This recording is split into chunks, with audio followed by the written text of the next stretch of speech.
also tends to be more affluent, willing to higher disposable income, so that helps us a lot. We make a lot of money from virtual goods and things like that. And also for Nightclub City, that product is 51 female, 49 male. It's 70% between 18 to 33, something like that. So, I mean, it's great for us. I mean, that's like the perfect demographic that we want, actually. So it works pretty well.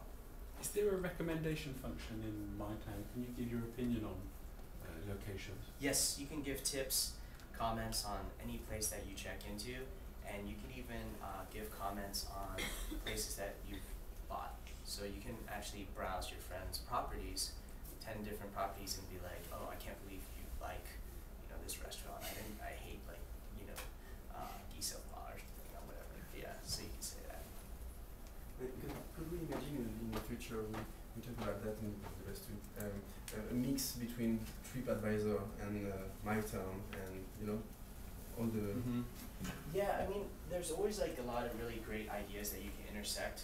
I think for us, now that we've built a really cool product, I think one of the biggest learnings that we have is to always do one thing well and keep it simple. So if we have something that's like kind of more like TripAdvisor, we'd rather build a second product and make that targeted specifically for a certain client base, because once you start putting stuff together, it's harder for people to understand like your product. And that's always you want to have the first 5 seconds people go, aha, like I get like what the product is. And our goal is always to reduce that amount of time when people like see your product and understand it. And we actually measure that very, very carefully. So I remember the brands, like if you have McDonald's, they have no power at all on the virtual world. So aren't they afraid of losing their strengths on their brand? with McDonald's? Yeah. Well, actually, it's really funny because we're doing a thing with McDonald's right now, and you just gotta, for example, they're very hungry to grow actually because they're competing with Starbucks, right? And they're still viewed as number 2. So we'll just say stuff like, hey, you should come work with us because every time someone walks into a Starbucks, we'll drop a virtual item that is like McDonald's. They're like, oh my God, this is awesome. This is exactly like what we want. Imagine you walk into a competitor's place and you get an ad or a half off and you see the McDonald's and Starbucks are always next to each other. So like those are the sort of things that we can build that's like location-based advertising and marketing. So there's a lot of things you can kind of do with that. And we have 250 million virtual items that drop in the real world. So what that means is if I check into an H&M, I can get an H&M item and the clothing that looks exactly like their products that came out that week. So we actually stream it. So if I check into a theater right now, I will see a little golden popcorn that shows up in my game. I can click on it and it'll show the MTV Video Awards that's happening today. It's like embeddable with video, questionnaires, surveys. If I check into a pharmacy right now, I get oil of Olay cream, and it'll actually ask you what type of skin you have, and it'll recommend you a certain type of cream. So these are the things that we're already doing right now. It's like really, really interesting, and a lot of companies are interested because it's about local intent, right? Like it's not just about giving you an ad. It doesn't matter to you if it's not the right context. It's only like when you're walking into the supermarket that you might care about what type of like milk that you want to buy or cereal. So. Did you build applications or games for a big enterprise, something like that? I worked at Blizzard, right? So that's the #1 biggest video game company. I mean, it's Vivendi, right? Did it with Blizzard. Is it possible if I'm BNP Paribas or Lafarge to come to you and say, okay, I want to build an application like MyTown, but for my business, is it possible? There's other companies that do more white labeling. For us, as I mentioned before, we want to build, we're kind of more like Apple. Like we want to build our own products that we're excited about that will create a lot of loyalty for our brand. And also, I think think just in our opinion, like we care a lot about the user experience and also the presentation. And so we're there to build the craft. I mean, we don't want to make stuff for other people, but we just do it because we're excited as a company. And I think that's what gets everyone very excited about it. And what about the privacy? Privacy, it's all opt-in, right? And so if you, we have a lot of different things that says, hey, you could turn this off, turn this on, do you want to share this with your friends?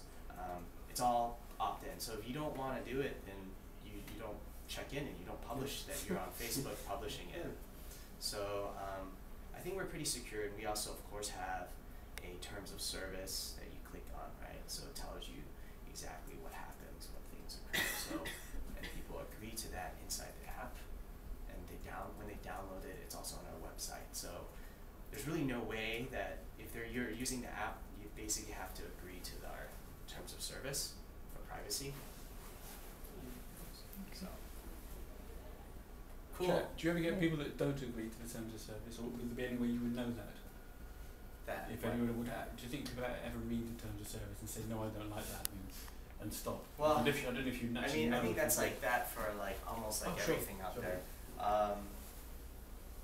I think it's more about defending ourselves in terms of, I'm sure people are going to say that I didn't read it, but technically if they said that they read it and agreed to it, then there's nothing they can say. I mean, for us, we just don't want to get sued and waste our time. So, yeah. So, cool. Well, thanks again. I really appreciate you guys dropping by.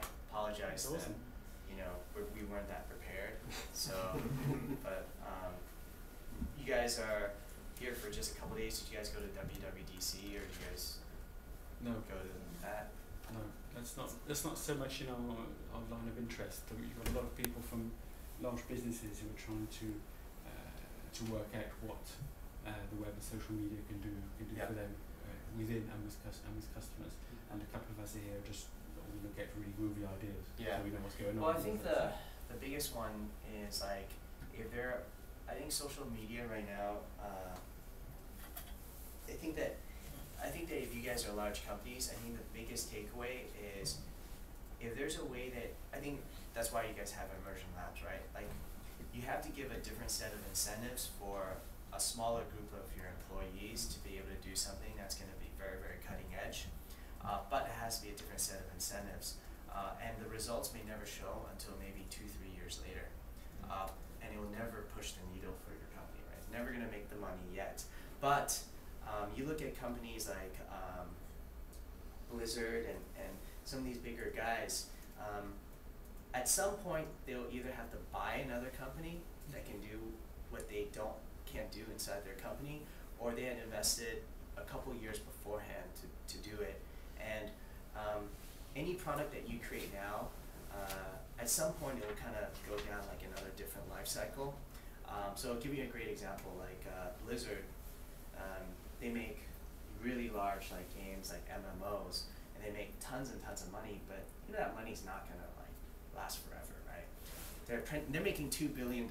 So I mean, if someone said, hey, we're gonna hire another smart guy, let's put him on World of Warcraft, right? And he's making $2 billion, or should we put him on this small like project that really we know that is gonna be the future, but it's not gonna make money for another 2-3 years. I think that's the hardest decision that every like large company has to make.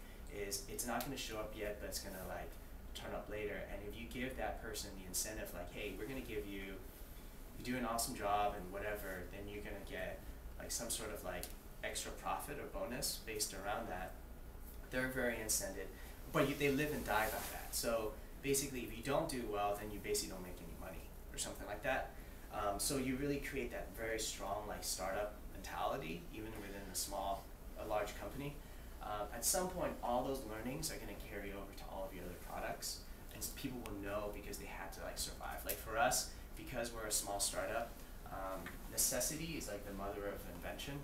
And so like for us, we find every way to survive and make money, and that's the only way like you're going to be able to innovate.